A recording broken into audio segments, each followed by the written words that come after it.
Oui, alors, je comptais sur Philippe Bilger pour pointer la brièveté de ma réponse. En fait, je vous ai fait une réponse à la Hollande, c'est-à-dire que j'ai voulu faire une petite blague, parce que la question de Cécile, c'était pas est-ce que les électeurs vont voter parce qu'ils auront été rassurés par Hollande, parce que je pense que le soutien de Hollande n'a aucun effet. Tout à fait. Donc, quand j'ai dit que ils ont été ils sont rassurés, c'était la question. Oui, ils ont constaté que Hollande faisait toujours du Hollande.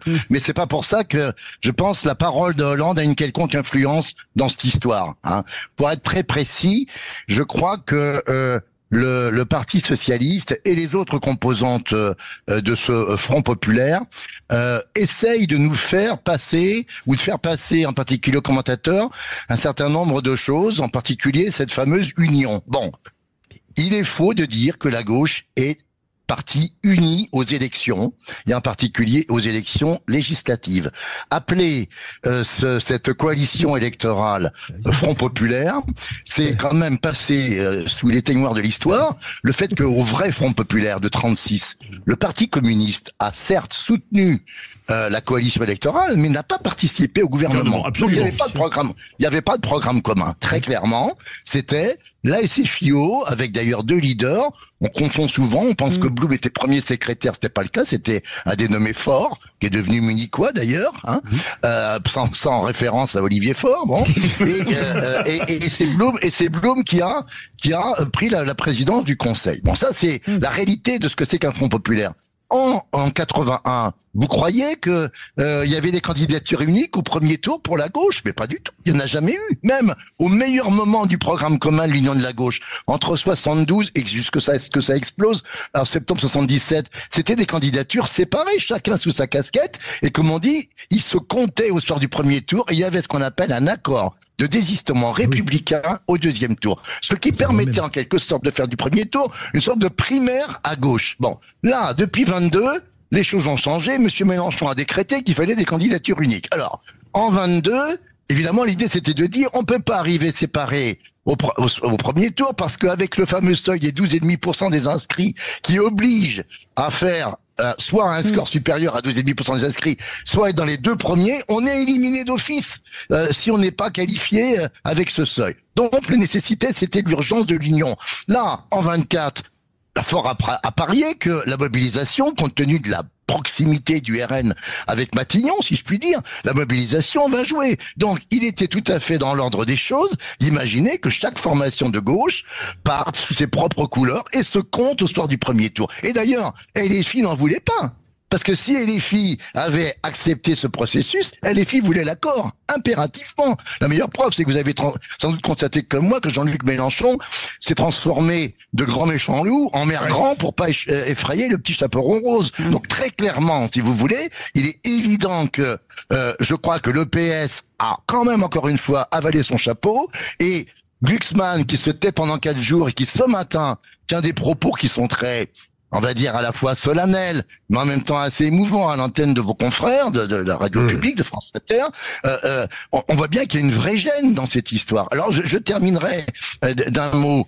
En disant, certes, un ami sur le plateau dit ils ont augmenté les circonscriptions, mais vous savez, avant qu'il y ait des obligations de parité homme-femme avec un financement important à la clé pour les partis politiques.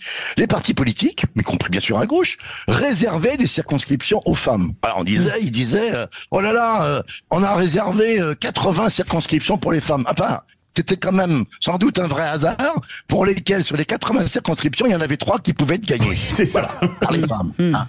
Moi, je pense que c'était lié à la mauvaise conjonction des étoiles, etc. Bon. C'est pas de bol. Donc la réalité, c'est ce qu'a voulu faire à nouveau LFI, quand même, au PS, en lui proposant des circonscriptions, mais littéralement ingagnables d'une manière ou d'une autre. Donc vous voyez que cet accord, il est quand même, on va dire, je dirais pas léonin, j'oserais pas utiliser devant notre ami Bilger un terme juridique, mais il est quand même assez en tordant le bras inégal du parti socialiste. Alors je vais pas terminer sur une note qui serait un peu ironique. Ce qui me frappe, moi, dans tout ce théâtre d'ombre, un peu dans cette comédie qui est souvent d'ailleurs une sorte de cumulation de mauvais remakes d'épisodes de séries politiques, c'est l'importance de la situation individuelle de tel ou tel décideur, quelle que soit la formation politique, par rapport à son propre intérêt, sa situation personnelle. Je pense que Monsieur Ciotti est assez obsédé par la situation niçoise, on va dire.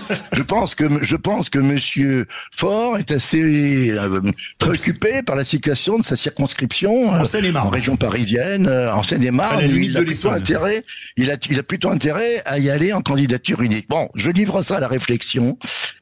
Sans aller plus loin. Allez, il est doué, Jean Petot, il répond à toutes nos questions implicites. Oui. Oui. Excusez-moi, Monsieur Petot, c'est Monsieur Petot. Jean Petot. Jean Petot, c'était très intéressant ce que vous dites, même s'il y a beaucoup de choses avec lesquelles je suis pas d'accord. Mais enfin, c'est parce qu'il a raison. Non, mais vous ne trouvez pas d'abord, premièrement, que c'est quand même une victoire, entre guillemets, une réussite du Parti Socialiste, qui est quand même dans un état de coma avancé, d'avoir quand même 175 circonscriptions, et je suis pas d'accord avec vous. D'abord, on ne peut pas savoir à l'avance si les... on ne peut pas savoir à l'avance si les élections... Excusez-moi, mais j'ai pas terminé. J'ai pas terminé. Mais attendez, si vous filez la circonscription de Neuilly à un candidat de gauche, il est sûr de perdre. Non, mais là, ils ont actuellement 31 députés, le Parti Socialiste. Oui. Je pense que le 7 juillet, ils en auront au moins le double. Moi, je pense, voire même 80. Donc, ça sera quand même une réussite pour eux. On peut pas le nier. Pour Olivier Faure, qui est quand même un piètre dirigeant, même s'il est à la tête du parti quand même depuis 6 ans. Et bon, ça, c'est mon opinion. Et deuxième chose, je vais vous poser une question. Est-ce que vous pensez pas, moi, c'est mon opinion, parce que l'autre soir, j'ai dit... On sait que c'est votre opinion.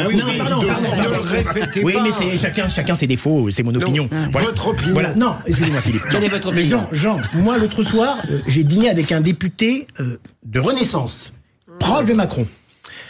Est-ce que vous ne pensez pas que finalement la position de Hollande hier, qui peut paraître surprenante, sa position finalement c'est celle du machiavélique Hollande, qui se dit que s'il y avait une victoire importante, voire la majorité absolue du RN ou de la France insoumise, eh bien finalement Macron démissionnerait. Et on sait que Hollande n'attend qu'une chose, éventuellement pouvoir s'imposer comme un recours éventuel. Je pense que moi, Macron pense à une présidentielle anticipée en raison des circonstances futures du 7 juillet. Mais vous écrivez des séries ou pas? Oui. C'est sur Netflix. C'est fiction, c'est fictionnel.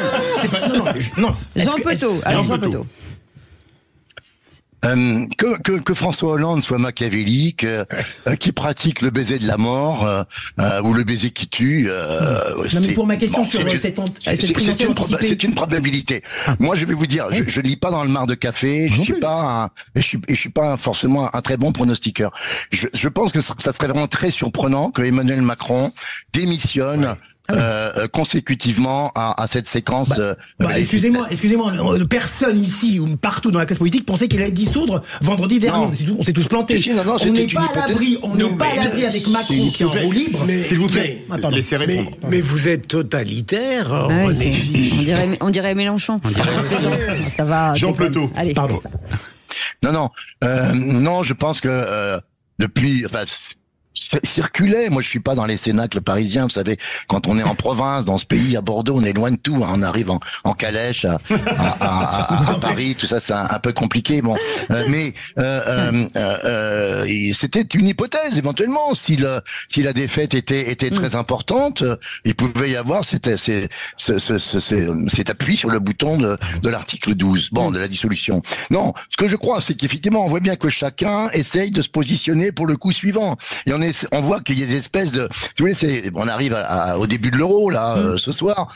On voit bien qu'il y a des tacticiens, c'est-à-dire que les acteurs se positionnent en disant il faut que éventuellement pour le coup suivant je sois pas complètement out ou dans le vent. Et on peut faire confiance à François Hollande, dont on sait d'ailleurs qu'il a été souvent victime de ses propres stratégies, parfois un petit peu trop intelligentes, un peu trop compliquées. Bon, ça c'est autre chose.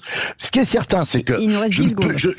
J'ai du mal à considérer que le PS pourra dire que c'est une grande victoire, cette négociation. Le PS de Glucksmann a quand même fait près de 15% à ces élections européennes. Madame Aubry fait moins de 10%. Bon, c'est un singulier rapport de force quand même. Et petit mot de Luc qui est avec nous du Perreux-sur-Marne. Luc, votre réaction? Bonjour, rebonjour, pardon. Oh, bonjour. Oui, je n'ai pas votre science de l'analyse politique, et je ferai des remarques du point de vue d'un électeur plus ou moins militant. Et vous avez raison, monsieur, je crois que c'est monsieur Petot, de dire qu'il y a de la gêne dans le Parti socialiste, et si la situation n'était pas aussi dramatique, cette déliquescence intellectuelle et morale me réjouirait. Pas plus tard que ce matin, je regardais monsieur André Valigny, ancien ministre socialiste, se fondre dans le décor de l'émission à laquelle il participait tant il était gêné, voire honteux. À la question qui lui était posée d'une mesure du RN qu'il conspuait, il a déclaré l'abandon, la remise de la retraite à 60 ans, sans réaliser que le Front populaire, qui avait ses vœux, portait la même réforme. Madame Vautrin, il y a 2 heures, vous, Eugénie, le traître Ciotti, alors que ne l'a jamais gêné les Dati, Darmanin, le maire, tant de brillants cerveaux arrachés à l'affection des leurs prématurément. Quand on voit M. Hollande, tout hontebu, paraître ad nauseam sur les écrans, alors que son quinquennat, de mon point de vue, a été un des plus catastrophiques qui puisse être, et que la seule chose qu'il ait réussi, ça serait faire prendre de la valeur à un scooter, on se demande où on est rendu le Parti socialiste. Merci. Et le dernier clou dans le cercueil, c'est M. Glucksmann, qui, fort de ses effets de menton, intransigeant sur tout et pour tout le monde, eh bien, est allé à Canossa, les genoux pantelants. Et ben voilà, vous les avez rhabillés pour l'hiver. Merci beaucoup, Luc. Luc, vous restez avec nous, vous êtes notre vraie voix du jour. Et puis, on remercie grandement Jean Petot d'avoir été avec nous, politologue. Merci en tout cas, c'était passionnant comme d'habitude. Mais quand vous venez nous voir, Jean Petot. Sortez de là, comme votre calèche sort de Bordeaux. Voilà, c'est ça. Descendez, venez monter, venez nous voir. En tout cas, merci beaucoup. Dans un instant.